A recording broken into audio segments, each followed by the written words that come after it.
ये चौराई भाजी मेरी अम्मा जो है भाजी तोड़ के लाई है, तो मैं सोची धो करके सीधे यहीं से बाहर ले जाते हैं, क्योंकि यहीं पे पानी भी है, यहीं पे जो है धो के ले जाऊंगी।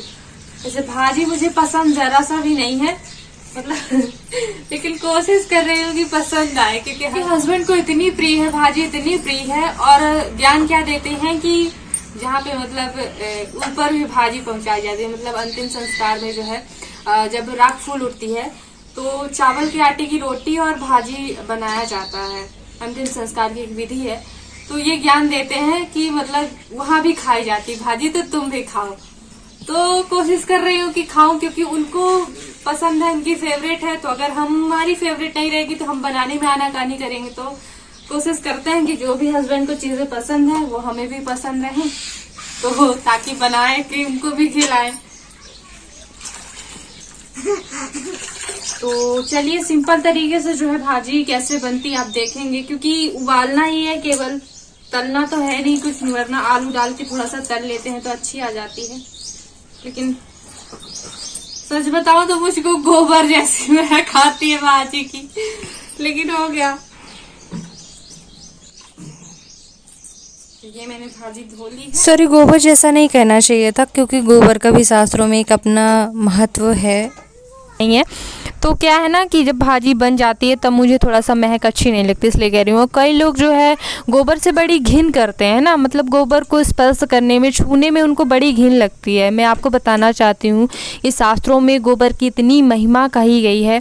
हाँ, हम खाते नहीं हैं, लेकिन खाने जैसा ही महिमा कही गई है। पता है, जो पातक होते हैं, बहुत बड़े जो पाप करते हैं, जैसे कि ब्रह्म हत्या का पाप या फिर भ्रूण हत्या का, कई बहुत ही बड़े बड़े ऐसे पाप होते हैं जिन्हें मतलब लोग करने के बाद पश्चाताप करते हैं या फिर प्रायश्चित करना चाहते हैं कि इस पाप से हम मुक्त हो जाएं। तो उनकी मुक्ति के लिए ऋषि मुनि जो उपाय बताते थे, उसमें उनको पंचगव्य पिलाया जाता था। पंचगव्य मतलब कि गव्य से आप समझ रहे होंगे गाय, यानी कि गाय का घी, गाय का गोबर, गाय का दूध और गाय का मूत्र और गाय का गोबर, इन 5 चीज़ों को मिला करके उनको पिलाया जाता था। आज भी जो व्रत होता है ऋषि पंचमी का व्रत, उसमें भी पंचगव्य बनता है, जिसमें गाय का मूत्र और गाय का गोबर मिला के जो है पिलाया जाता है, 5 चीज़ें मिला के।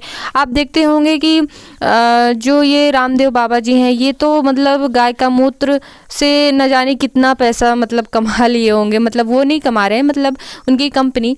तो गौमूत्र बड़ा फ़ायदा करता है। मेरे एक नंदोई हैं, वो बोलते हैं कि मतलब वो पुलिस में है, तो वो गौमूत्र सुबह पीते हैं तो बोलते हैं इतनी एनर्जी, इतनी ऊर्जा रहती, इतनी स्फूर्ति, मतलब उनके मुख से आप अगर सुने तो मतलब बहुत आपको आश्चर्य लगेगा कि गौमूत्र इतना फ़ायदा कर सकता है। हर एक चीज़ में फ़ायदा करता है, किसी भी बीमारी, डायबिटीज़ वगैरह बहुत सारी बीमारी होंगी ही नहीं, ऐसा फ़ायदा करता है। तो अमृत के समान है, तो ऐसे घिन वाली चीज़ नहीं है। हाँ, हालांकि मेरे से ऐसे मुंह से बुलर गया कि गोबर जैसी लगती है।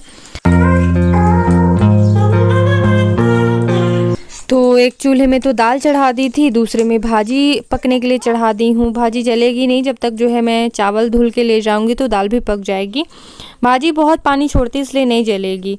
और बाहर इसलिए चावल वगैरह धो लेती हूँ, क्योंकि अगर अंदर धोती हूँ तो बार बार पानी फेंकने बाहर जाना ही पड़ता है, इसलिए मैं बाहर ही धो लेती हूँ। बाहर पौधे वगैरह भी लगे हुए हैं, तो पानी भी जो है पौधों में चला जाता है। आज आपको बगीचा भी दिखाऊँगी। तो दाल खाली करके जो है, और जैसे कि पातक लगा हुआ है तो तलना तो होता नहीं, कढ़ाई नहीं चढ़ानी होती, इसलिए जो है सीधे इसीलिए उबाल लिए हैं भाजी और सभी चीज़ें। और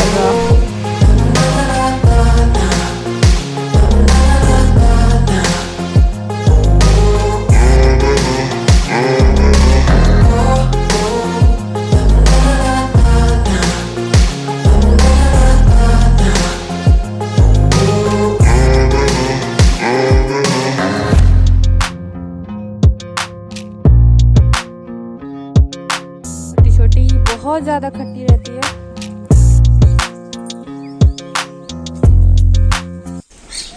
ये जो है अमरूद का पेड़ है, हम लोग भी बोलते हैं इसको, अमरूद का पेड़ लगा हुआ। किसने लगाया था? दादी ने, मेरी दादी सास ने जो है ये अमरूद का पेड़ लगाया था।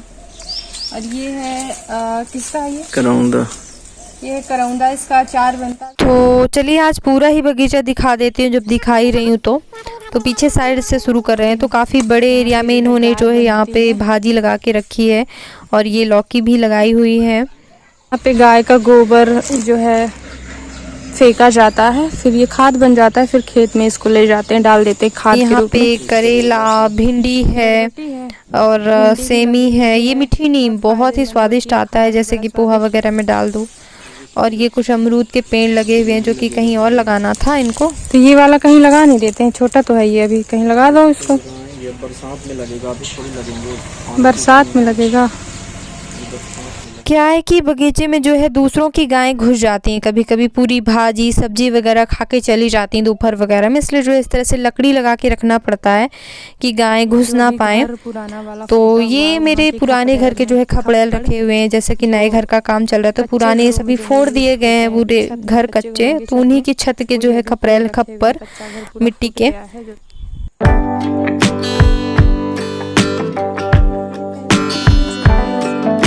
ये देखिए यहाँ पर मेरी बहन भाई के साथ उनके जीजा जी जो है बातचीत कर रहे हैं।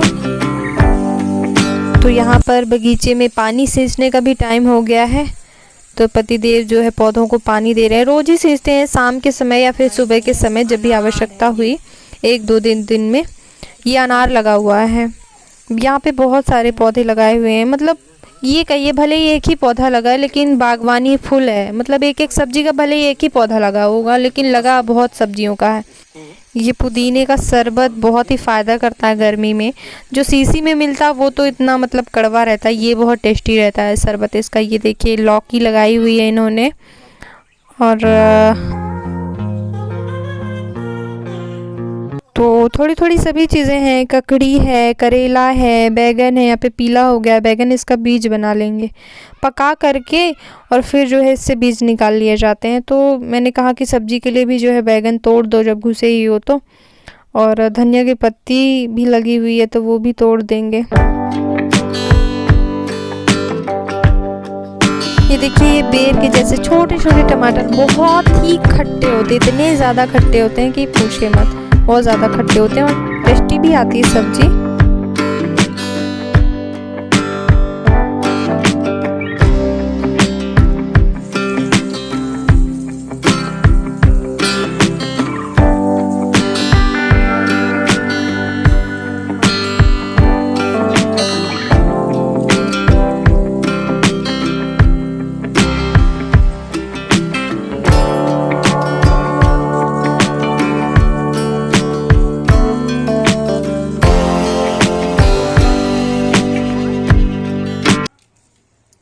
और बगीचे में पानी सींचने के बाद जो है जहाँ पे घर का काम चल रहा है वहाँ पे जो है पानी सींचने लगे हैं।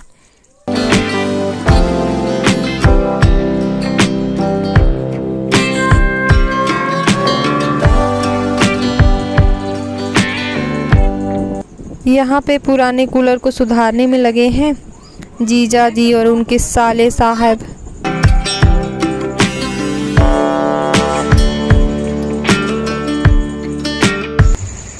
रात के बज रहे हैं 11:30। मैंने सोचा कि इस ब्लॉग को फिनिश कर लेती हूँ।